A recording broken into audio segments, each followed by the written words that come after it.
Before the video begins, I'd like to mention that these are not the most in-your-face and outright horrifying stories. However, they are the most believable and most reliable ones that were sent in to me, not to mention very creepy in their own way. I could definitely see a lot of these happening. Now that that's out of the way, let's begin. Number 1.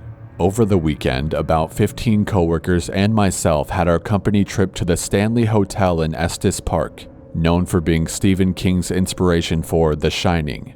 We took an 8 p.m. ghost tour where we joined about 15 other people to get guided around the property and told stories about its history and creepy things that are said to have happened. We were told to take a lot of pictures. I'm sure this was to try and capture orbs or ghosts. Many green orbs were caught in pictures, but I don't think anything is as creepy as this photo taken by my coworker. A little girl in a hot pink dress who was definitely not on our tour. And apparently years ago, a young girl who was 12 to 13 by the name of Lucy was squatting in the basement of the concert hall, which is where this photo was taken, and she was discovered upon plans to begin some construction. She was forced to leave, the night got below freezing, and she froze to death. Everyone on my tour has vouched that this girl was not on our tour. I mean, who wouldn't remember someone wearing something hot pink? The man pictured as our tour guide, no one would have been in front of him. I am convinced that this is the ghost of Lucy. Just one more added note, though I doubt anyone would believe me. But there was only one time throughout the tour where I felt any strange energy or feeling, and it was right there, heading down to the basement of the concert hall. Number 2. I used to work at a hotel, mostly night shifts from 11 p.m. to 7 a.m. I worked at the front desk checking guests in and out. This particular evening, I was all caught up on laundry and I was pretty bored just watching YouTube videos. This is where everything gets pretty weird. I was in the back when the phone rang. I could see if someone was calling from inside a hotel room because the digital reading on the phone read the room number. Room 323 was calling and I picked up. "Front desk, how may I help you?" There was no response. I waited a few seconds for something, but I heard nothing. About 10 minutes later, the phone started ringing again.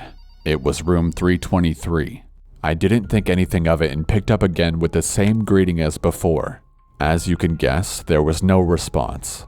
I waited a few seconds until I heard a small sigh. This freaked me out and I sorta yelled, "Hello? Can I help you?" The phone hung up. I was pretty spooked at this point. Nothing like this had ever happened before in the 3 months I was working there. I eventually forgot about it when the bell at the front desk rang. I went out to a guest who said there was someone banging on the walls and making noise. I told him I was sorry about that and that I'll write it down and tell my manager in the morning, as there's not much I can really do anyways. I asked him for his room number and he said he was in room 325, right across from 323. I looked up at him for a second when he said this, and he could tell something was off when he saw me. He asked me if everything was alright and I said yes. The guest went out for a smoke and I was pretty curious about this, so I checked on the computer to see who was staying in 323. To my horror, there was nobody checked into this room. I was very creeped out now. I started cleaning a bit and tried to make myself busy when the alarm in 323 went off. All the rooms have their own alarm. There's a panel behind the front desk where it displays all the rooms and the correlating alarms. I grabbed the front desk keys, went upstairs to room 323, and the door was of course locked. I unlocked the door and went in. It was really cold and I have no idea why. It was summer and the whole hotel was hot. This room was freezing. I turned off the alarm, locked and shut the door, and ran all the way back to the front desk, practically shitting my pants. Unfortunately, that's where the story ends, but I thought I'd share that one with you guys. Number 3. My parents were on their honeymoon to Key West. When they arrived at the hotel to check in, they were told that the room would be non-smoking. With my dad being a smoker, they requested a different room. They got the room switch and went to their room. As they got off the elevator, the smell of fresh paint was overwhelming. And down the hall, there was a painter with all the necessary supplies laid out around him and he was painting the wall. As my parents walked by him, they casually greeted him and the painter had absolutely no acknowledgement of their presence. Whatever. When they got to their room, the smell of paint was even worse in there. So bad that it wasn't even bearable, so they decided to go to the front desk to change rooms. When they explained the situation, the attendant looked very confused and informed them that there wasn't a scheduled paint job on that floor for that day, but agreed to change their room. My parents go back to their floor to grab their luggage and the painter is completely gone. All the supplies were cleaned up and gone within 10 minutes and the smell of paint was completely gone as well. At this point, my parents were freaked out but didn't think much of it and go to their new room. The next morning on their way to breakfast, they overhear a tour guide talking to a group. My parents tuned in when the guide mentioned the floor that they were originally supposed to stay on. Apparently, a long time ago there was a painter on that floor painting when he fell down the elevator shaft to his death. Now, my parents don't normally believe in the paranormal, but after an event like this that they had no explanation for, it freaked them out a good bit.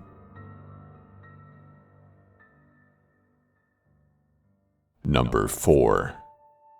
My name is Alex. I'm a 19-year-old guy and I've been working at a hotel in the US for about a year and 3 months now as a server and houseman. And so far, everything and everyone has been amazing. Nothing was unusual until a couple months after working at the hotel. Jen from Human Resources mentioned the name of a lady I had never heard before, Laura Ratcliffe. At first, I thought she was another employee, but I later found out that, well, she's the hotel ghost. To be honest, I wasn't really frightened. I was just confused because no one ever really told me or even mentioned her during the time I was working at the hotel. That is, until I started asking a couple people. A little description/background about Laura is that she was a Confederate spy born in Fairfax County in 1856. During the Civil War, she became an acquaintance of Major General J.E.B. Stuart.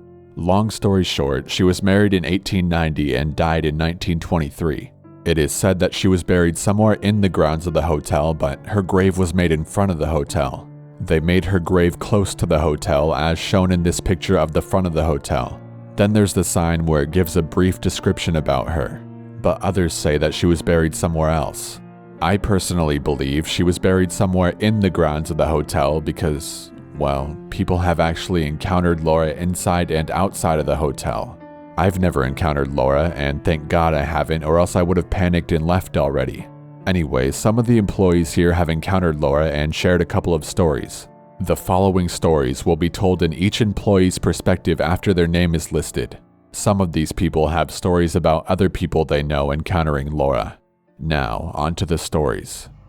We'll start with Amanda's stories. I started working in this hotel for about a year now as a housekeeper, but I also help the banquet department. I've had a few encounters with Laura. All the times that I've encountered her were always in the bathroom when trying to clean them. So one day I gather all of my cleaning products to go clean the bathrooms. Nothing was going on in the banquet department that day, which means that it's more probable that the bathrooms are clean. Either way, I went to go check them to see if they were clean since it is a public area and any guest could use them at any time. Since I was only going to go check the bathrooms really quick, I decided not to use my doorstop. As I go in the ladies' bathroom, I let the door close by itself. As the door closes, I feel as if someone or something touches my hair.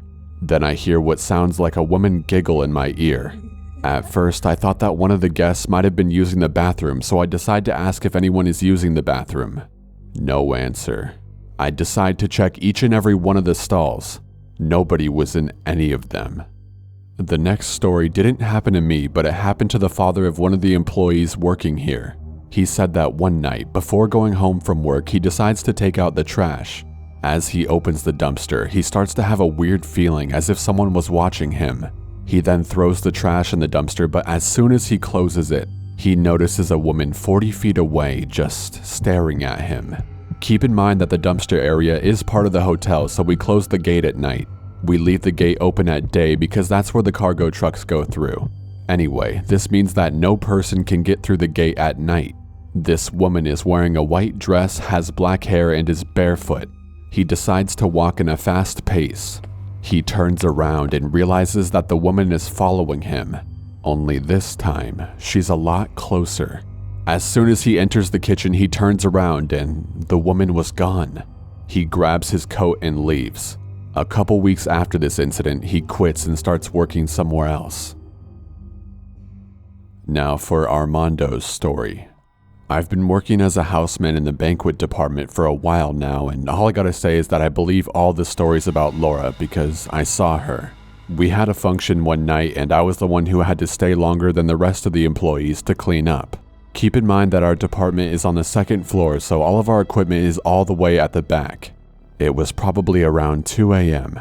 After I vacuumed the foyer and the room where the function took place, I bring the cart where you can place the tables. It's easier to place them on the cart than carrying them one by one to the back. Anyways, as I start to make my way to the back, I start to have a weird feeling. It was as if someone was looking at me, so I decide to look back. As I turn around, at the other side of the foyer, I notice a woman. She is wearing a white dress and has black hair. She stares at my direction for a couple of seconds, turns around and walks the other way. At that moment, I leave the cart for a bit and make my way to the direction where the woman went. When I go there, I see a different lady. The following conversation goes like this. "Hi, ma'am, did you happen to walk by this area a couple seconds ago?" "No, I've been here the whole time waiting for my boyfriend." "Oh, well, did someone else happen to walk by?" No. Why?" I quickly make an excuse that I'm waiting for someone and I leave. I then go to the front desk department and ask one of the late night employees if I could check the cameras, and they say yes. As I'm checking the cameras, there's no sign of the woman in the white dress. The only person there was the lady I talked to. The whole thing was just extremely creepy to say the least. Lena's stories. I've been working in the room service department at this hotel for a while now, and all I have to say is that I've encountered Laura more than any of the employees here. Employees aren't the only ones who encounter her though, because I know some of the guests that say that they like to transfer to a different room.